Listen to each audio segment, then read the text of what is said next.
Bien le bonjour tout le monde, j'espère que vous allez bien aujourd'hui. Comme vous pouvez voir, une petite nouvelle que j'ai été me récupérer qui partait à la déchetterie. Petite Whirlpool. Alors du coup le propriétaire problème. Alors du coup il met sécurité, enfin ouverture de porte en fait en plein milieu du lavage. Alors du coup ça peut être soit la sécurité de porte ou ça peut être ni plus ni moins que les charbons. Généralement ça fait quand il y a des problèmes moteurs comme ça. Il n'y a pas en fait de, comme vous pouvez voir, je n'ai pas de voyant pour dire qu'il y a un code erreur. Ça veut dire qu'il va mettre souci de porte, mais bon. Dessus, il va y avoir une petite vérification de l'état de charbon. La machine est en très bon état. C'est un ancien modèle, comme vous pouvez voir, AW 6090. Une 5,5 kg, année, on va dire un petit 2000, ouais, à peu près 2000, 2005. Voilà. La machine est en très bon état. Voilà. WM 6090, excusez-moi si je tremble. La machine est en bon état. Bon, hormis comme vous pouvez voir un petit peu de moisissure. Alors à mon avis, je pense qu'il y a eu des carpettes dedans, vu l'état de dégueulasserie avancée. Dessus, il n'y a pas de problème de roulement ni de palier. C'est des très bons modèles avec aube de brassage en métal. Ça a été des très bonnes séries qui se sont faites. Il n'y a pas du tout de problème de roulement parce qu'on n'entend pas du tout. La machine dans son ensemble est en très bon état. Il n'y a pas de rouille apparent comme on peut voir.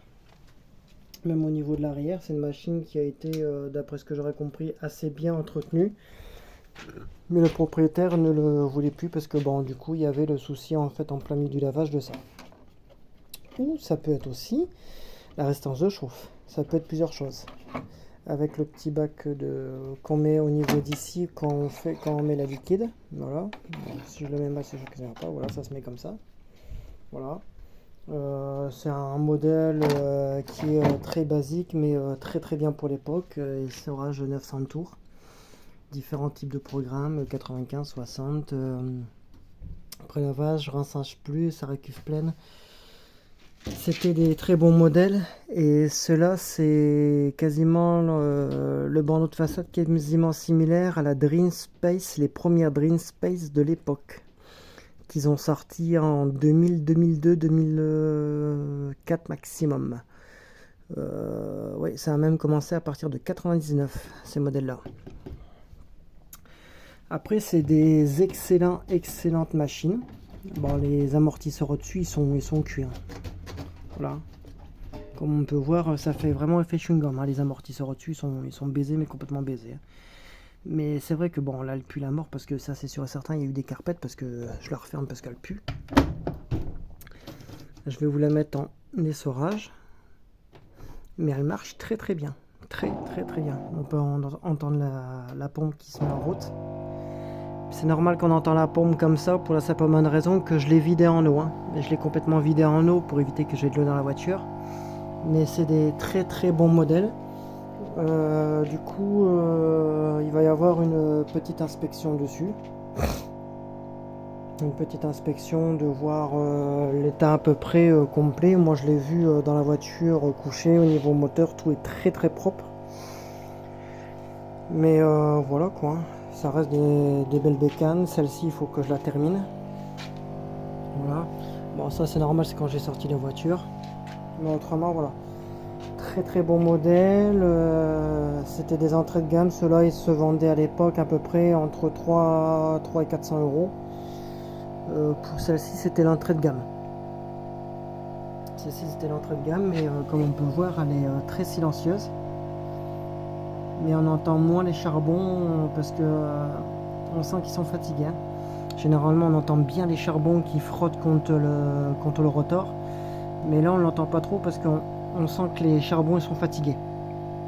Général. Voilà, c'était des modèles très très silencieux et en même temps dessus il y avait un balourd mais qui n'était pas comme ceux de maintenant. Les balourds ils sont très très légers dessus. C'est ça qui est bien. Et comme on peut voir, alors au niveau d'ici, Le petit truc ici, c'est que le tambour en fait a frotté contre la vitre. Voilà, la petite trace qu'on voit, c'est que le tambour en fait a frotté contre la vitre du fait que les amortisseurs sont morts. Hein. Ce qui est bien, c'est que sur ce modèle-là, il y a encore des pièces qui sont encore fabriquées. Très peu, je sais qu'il me semble normalement il y a encore la platine de façade et la platine de puissance. Mais après voilà, hein, comme on peut voir, ça tourne comme une horloge. Hein. J'ai même envie de reprendre les amortisseurs de celle-ci et les greffer sur celle-ci. Hein. Après, comme on peut voir, elle tourne comme une neuve. Hein. Elle tourne très bien, bon, poussiéreuse, hein, poussiéreuse, mais autrement, voilà quoi. Après, pour une mère qui a 20 ans passés, ça tourne. Hein. Ça, c'est une très bonne bécane. Hein. Alors du coup, celle-ci, une fois que...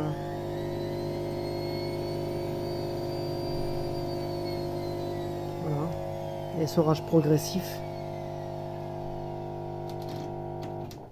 Même au niveau des programmes ici, tout est nickel. Hein. Tout est bien aligné. Franchement, c'est une machine qui a été pris soin. Hop, je la débranche. Et du coup, voilà. Alors du coup, une petite mémère il y aura une petite vidéo dessus. Voilà. Voilà, tac, capacité étant variable automatique, voilà. Alors du coup, une petite mémère qui est très bien. Alors du coup, à bientôt pour de nouvelles vidéos sur cette petite mémère. Alors du coup, passez une très bonne après-midi avec ce temps qui est très agréable et à très bientôt pour de nouvelles vidéos.